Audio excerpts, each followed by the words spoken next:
প্ৰকৃতিয়ে ৰূপ সলাব।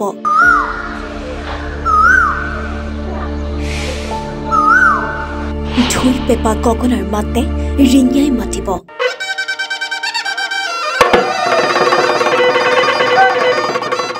হেঁপাহৰ ৰঙালীয়ে হিয়া মঞ্জুৰাব। হেঁপাহৰ ৰঙালীলৈ মাজত মাথো কেইটামান দিন বাকী। ৰঙালীৰ ৰঙত জীপাল হ'ব ৰাজ্যৰ আকাশ বতাহ। ৰাজ্যজুৰি ৰঙালীক আদৰাৰ প্ৰস্তুতি তুংগত।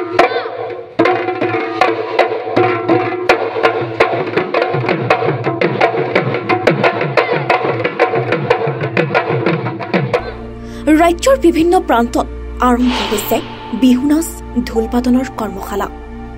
মাকুমতো ঢোলৰ মাতত ৰজন জনাইছে চৌপাশ।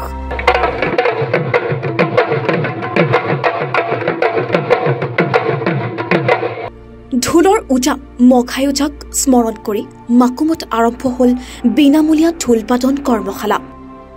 অনুষ্ঠানটিৰ বন্তি প্ৰজ্বলনেৰে কৰ্মশালাৰ শুভাৰম্ভ কৰে সংগীত শিল্পী নৱকুমাৰ বৰুৱাই। আজি ঢোলৰ ওজা মঘায়োজাৰ জন্মদিন। তেখেতৰ জন্মদিনটোৰ পৰা অৰ্থাৎ শুকুৰবাৰৰ পৰা সূৰ্যোদয়ৰ সৌজন্যত মাকুমস্থিত বিষ্ণুৰাভা প্ৰেক্ষাগৃহত বিনামূলীয়াকৈ আয়োজন কৰা হৈছে ঢোলবাদনৰ কৰ্মশালা। ষষ্ঠ শ্ৰেণীৰ পৰা অষ্টম শ্ৰেণীলৈকে অধ্যয়নৰত ছাত্ৰ ছাত্ৰীয়ে অংশগ্ৰহণ কৰিব পাৰিব উক্ত কৰ্মশালাত। 10 দিনীয়াকৈ আয়োজন কৰা হৈছে উক্ত কৰ্মশালাখনি। লোকবাদ্য শিল্পী বিপিন বৰাই প্ৰশিক্ষণ আগবঢ়োৱা অনুষ্ঠানটিত বন্তি প্ৰজ্বলনেৰে শুভাৰম্ভ কৰে সংগীত শিল্পী নৱকুমাৰ বৰুৱাই। সূৰ্যোদয়ৰ সভাপতি ভাৰতী বৰাই আদৰণি জনোৱা কৰ্মশালাখনি আঁত ধৰে সূৰ্যোদয়ৰ সম্পাদক প্ৰণৱ নেওগে। সূৰ্যোদয়ৰ সহকাৰী সম্পাদকদ্বয় উজ্জ্বল সিং মেহৰা আৰু মানসী বৰুৱাইও আদৰণি জনায়। আজি ঢোলবাদন কৰ্মশালাৰ শুভাৰম্ভণি অনুষ্ঠানত অতিথিৰূপে অংশগ্ৰহণ কৰে মাকুম নগৰ সমিতিৰ প্ৰাক্তন সভাপতি নৱজ্যোতি বৰা, লোকবাদ্য শিল্পী প্ৰফুল্ল খাউণ্ড, জনপ্ৰিয় বিহুৱা শিল্পী মণিকান্ত মৰাণ, সূৰ্যোদয়ৰ সঞ্চালক অখিল চন্দ্ৰ বৰুৱা ইত্যাদিয়ে। পবিত্ৰ জন্মদিন।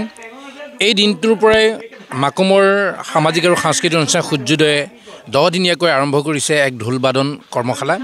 আমাৰ যথেষ্ট সংখ্যক প্ৰশিক্ষাৰ্থীয়ে আজি নামভৰ্তি কৰিছে।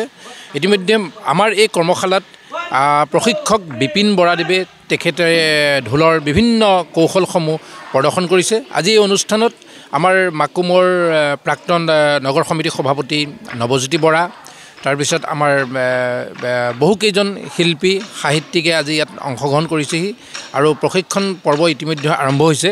আৰু আমি আশা কৰোঁ যিসকলেও এতিয়া যদি ইয়াত আহিবলৈ ইচ্ছা কৰে বিনামূলীয়া প্ৰশিক্ষণ, গতিকে আমাৰ এই থলুৱা সংস্কৃতি, আমাৰ যি ঢোলবাদ্যৰ যি সংস্কৃতি জীপাল কৰিবৰ বাবে সূৰ্যোদয়ে এই প্ৰয়াস সকলোৰ বাবে মুকলি কৰিছে। সকলোৱে ইয়াত অংশগ্ৰহণ কৰিব পাৰে। আজি এটা নিৰ্দিষ্ট দিন মঘায়োজাৰ জন্মদিন। তেখেতলৈ শ্ৰদ্ধাঞ্জলি জনাই আমি বিনামূলীয়া ঢোলবাদনৰ এটা প্ৰশিক্ষণ দিবলৈ বিচাৰিছোঁ। সকলোৱে আমাক সহায় কৰক যাতে আমাৰ ভৱিষ্যতক আমি আগুৱাই নি পেলাই আমাৰ সংস্কৃতিক জীপাল কৰি ৰাখিব পাৰোঁ। ধন্যবাদ জনাইছোঁ। আজি মঘায়োজাৰ পবিত্ৰ জন্মদিনতে আমাৰ মাকুম সূৰ্যোদয়ে বিনামূলীয়াকৈ ইয়াতে এভাগী ঢোলৰ প্ৰশিক্ষণ আৰম্ভ কৰিবলৈ লৈছে আৰু তালৈকে আমাৰ এই অভাজনক প্ৰশিক্ষক হিচাপে আমন্ত্ৰিত কৰি আনিছে। আৰু আজি তাৰিখৰ পৰা খুব সুন্দৰকৈ আমাৰ ছাত্ৰ ছাত্ৰীসকল আহিছে।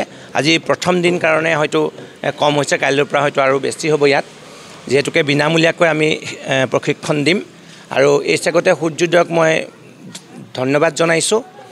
লগতে আৰু যিসকল ইয়াত এটা খুব সুন্দৰ লৈছে যে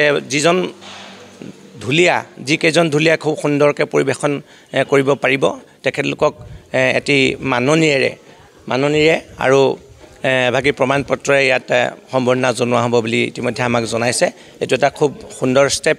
গতিকে এই চেগতে সূৰ্যোদয়লৈ মই আন্তৰিক ধন্যবাদ জ্ঞাপন কৰিছোঁ। ধন্যবাদ। নিউজ ডেস্ক, স্বচ্ছতা ৰিয়েলিটি।